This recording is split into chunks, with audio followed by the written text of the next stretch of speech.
All of us are divinely gifted by some strength, some competence, some characteristic, isn't it so? It can be related with creativity, could be indomitable willpower, ability to never give up, or maybe ability to remain in the present moment and perform under unimaginable pressure, tremendous degree of being positive all the times, being compassionate towards all at all times, and mind-boggling ideation. I mean, ideas. These people are gifted with popcorn kind of ability, to generate so many ideas.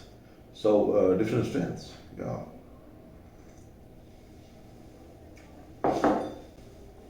Some of us are very good as starter. Some of us are very good in developing certain things, fixing certain things, repairing certain things as and when required. And very few of us are in fact fantastic finishers.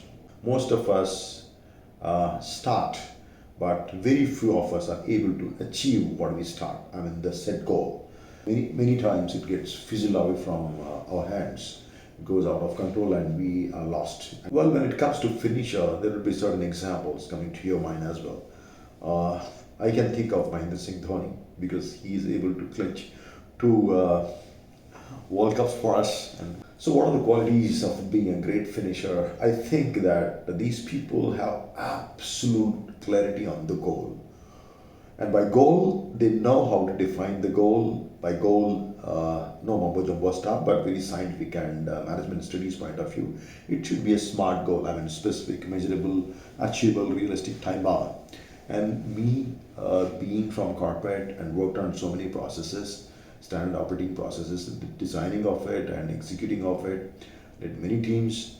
I would say that being smart is not enough, and I would say that being smart is not enough, but one has to be smarter with the rise of AI and all that stuff, right? So that ER in smarter is, are you enjoying your goal which you have set for? Are you enjoying that journey? And that R for me is generation of revenue for yourself, for the department, for the organization, for the country as a whole. And another R I look at is being revolutionary. It should be inspiring enough for you, at least when you stand in front of a mirror and when you see yourself, your image in the mirror, the person in the mirror, you should be able to say, yes, I'm very honest with the person I see in the mirror. Yeah, because eventually it's between you and yourself. Yeah. So what are the qualities of these people? Those who are great finishers. One is definitely they set very realistic goal, very scientific goal, fueled with emotional purpose, emotional intelligence, whatever you call it. Yeah, this intellect will not work. You need to have equal contribution from your heart and an emotional intelligence, and definitely your body, your fit body, and whatever you call as the soulfulness, all the four dimensions. Yeah. So, ladies and gentlemen, boys and girls, keeping all this in mind, today if I may pick Peter Hollins, finish what you start. Finish what you start.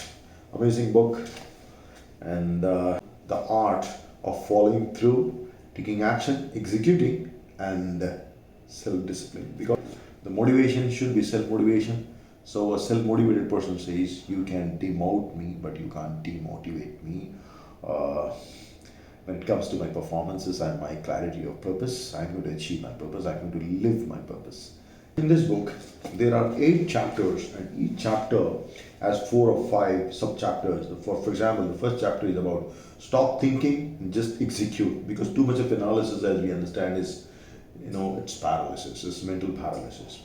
Why don't we follow through? Now, this is very interesting. I think most of us are aware of follow-up. Follow-up is definitely being updated and keeping a track of it. But what is follow-through? Follow-through is a little deeper.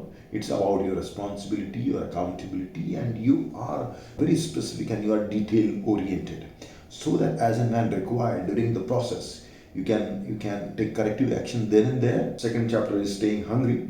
It's basically identifying your external motivators and internal motivators. Yeah, understanding opportunity cost. Keep your motivation on your mind. So external motivators, those people who are self-motivated, they do not actually matter much. If they are motivated from within, then they have the absolute clarity of their purpose. Yeah. And understanding opportunity cost. Opportunity cost, yes. How many people would have really missed the flights? No. Because the cost involved is too high, isn't it? But when it comes to missing a bus, maybe very often, whatever. So create a manifesto. That is the chapter 3.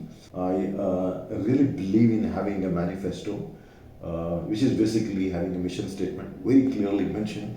I love to have chart papers. There are so many chart papers in my bedroom, in my gym also, where I put the images of my role models and the quotes, the affirmations, and my goals of life.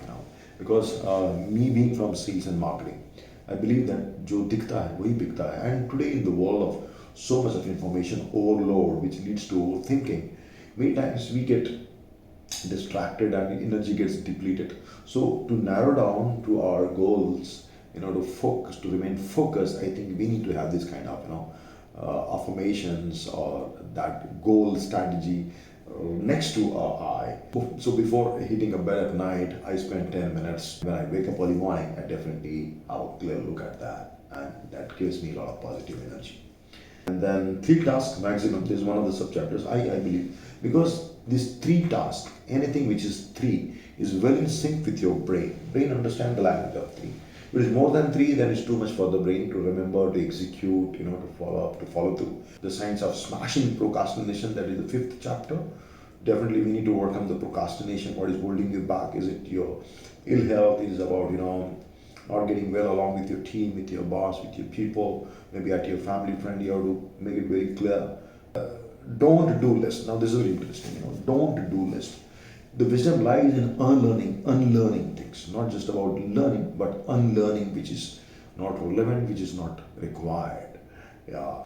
So, ladies and gentlemen, finish what you start is very, very important. We need to develop in ourselves that whatever we start, why we are not able to take it to the desired goal, why we give up in between, why it gets fizzled out from our hands. So, thank you very much. Bye bye. Take care.